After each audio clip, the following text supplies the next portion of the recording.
Okay, Bubba. You're gonna be on camera. I know. Pretty serious stuff. Don't do all the talking.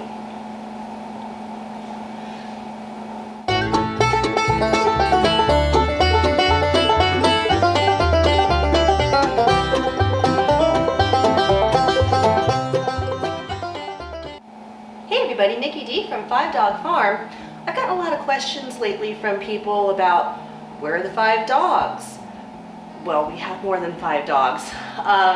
And whenever we get a new dog, why does the number change? Well, I don't want to keep changing the name of the farm, but I thought it would probably be time to share with you guys why we've called 5 Dog Farm, and this year start introducing you to some of the dogs. It's been so hustle bustle here with us trying to create the farm that I just haven't had a chance to do any filming with the dogs. So I thought I'd start this year. We have quite a few to go through, and eventually you'll get to meet all of them. It started, the name came from years ago when Mr. Blue Jeans and I had decided this is what we wanted to do. Neither one of us were happy in the city life. We didn't put our finger on it right away, but as we were talking about future goals and what we wanted to do down the road, it kept coming back to a plot of land, better food, close family was spread out at the time, and just a little bit of breathing space. I think all of you who homestead understand that. Even if you homestead in a neighborhood, it's still nice to know that you've got your own food growing and you've got the ability to not have to go to the grocery store if you don't have to. So these were the things we were looking for, like most of you. At that time, we had 5 dogs, the OGs of 5 Dog Farm. It was a Harley Davidson dog, our #1 son, who was our first dog. And then we had Jasmine, Gunner, Bijoux, and Pierre. Now, the only one left of that original crew is Bijoux.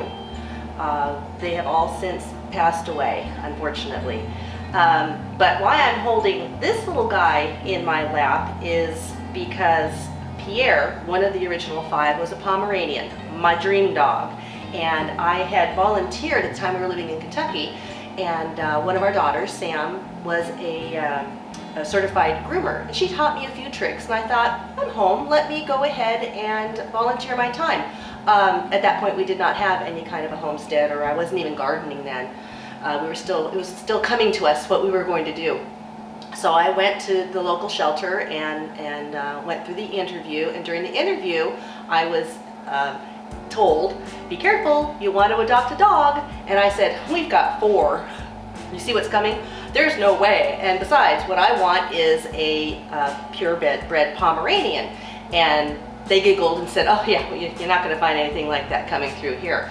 So 2 weeks later, I got called in for my first grooming, and my first appointment was with a full-bred Pomeranian. Do you see the divine intervention here?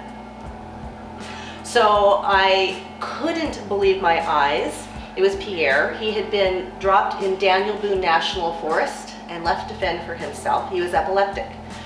I didn't care. I fell in love with him right away. So I spent 4 hours with him, grooming him, walking him. I talked to the ladies. I said, I think I might like to adopt him, but I'm not sure how Mr. Blue Jeans will handle it. They said, take him home. So I took this picture of this poor little guy who was scared to death, sent the picture to Mr. Blue Jeans and said, what do you think? He has the picture on his phone to this day. And he sends back a text that says, about what? Because he so knew what was happening. And I said, about this little guy. He's up for adoption. He's a full-bred Pomeranian. Let's talk when you get home. Now, me being a person who reads the fine print did not see anywhere where it said, don't bring him home. So Pierre and I hop in the car and we come home, and a friend of ours is out front talking with Mr. Blue Jeans. So I come rolling up and I open the window and I say, look who I brought home. And Mr. Blue Jeans looks at the dog and looks at me, and my friend looks at Mr. Blue Jeans and she goes, I gotta go, Nikki. So off she took. And needless to say, Pierre made his impression on Mr. Blue Jeans, and we had him for 10 years. And he was a lot of work. He was usually up nightly, and he rustled. I was up with him. So I didn't sleep real well for 10 years. because I wanted him to have really good care. We took care of him naturally for his seizures and things. So 2 years ago he passed, and it was devastating, as it is with all our dogs. They're family members, and if you're dog owners that bring your dogs into family, you understand what I mean. We had a family member pass, and I had been looking on and off intermittently, wanting to find a new baby. 7 weeks ago, my daughter was saying, "How's the hunt coming with the Pomeranian?" I said, "I haven't looked in a bit," because every time I looked, it was either prices I wasn't willing to pay, an older dog that needed help. I'd already done that. I didn't want to do that with all that's going on. Maybe later in time, with all that's going on, I just couldn't have a dog that keeps me up all night. So I said, let me look. And while she and Mr. Blue Jeans were chatting, I look, and there's a picture of this guy. And I thought, this is too good to be true. It was in my price range, in Kentucky, so not too far away, and I immediately texted the people, "I would love to come see your pup. When can I come see him?"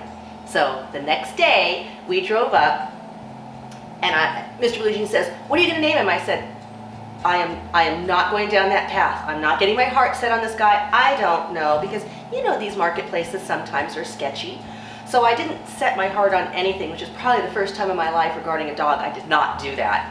And we get there, we meet with the people, they get out of the car, immediately liked them. Wonderful people. And out comes Ruger, and I thought, as long as he is fine and his teeth aren't falling out, or he has some huge medical issue that I can't handle right now, we're done here. Well, he's going to be 2 next month, so he's a young guy. He's absolutely fine. He's CKC registered. He's a cream sable Pomeranian, and we hit it off right away. And what I really loved about the people who were adopting him out was the fact that they had a lot of other people get a hold of them, and there were some that they wouldn't even talk to. They were being very careful about who they were adopting him to. They were adopting him out because they run a little breeding business, a very small little business. They're not like backyard breeders where they're pumping them out. They just have a couple of little girl Pomeranians. They'd adopted him, and he was too big. He's 10 pounds, their girls are 5, and they didn't want to put their girls through that. So they waited until they felt he was full grown. This is too much for us. They put him up, and she said it was a half an hour, and I contacted them first. So again, some intervention here on me finding Mr. Ruger, and we kept his name. That's what he came with. We thought it was cute. So this is one of the dogs of 5 Dog Farm. Introducing Ruger. He says, "It's nice to meet you." Our beautiful little baby boy, who when you hear the pitter-pat of steps around when I'm filming, will probably be him, because he's kind of attached, and it's hard to leave him with anybody else. He has a bit of a fit. And I guess I kind of feel the same way about him.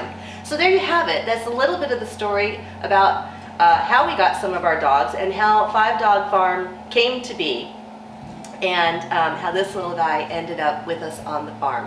This is Nikki D and Ruger. We'll talk to you soon. Good boy. You did good. Let's eat.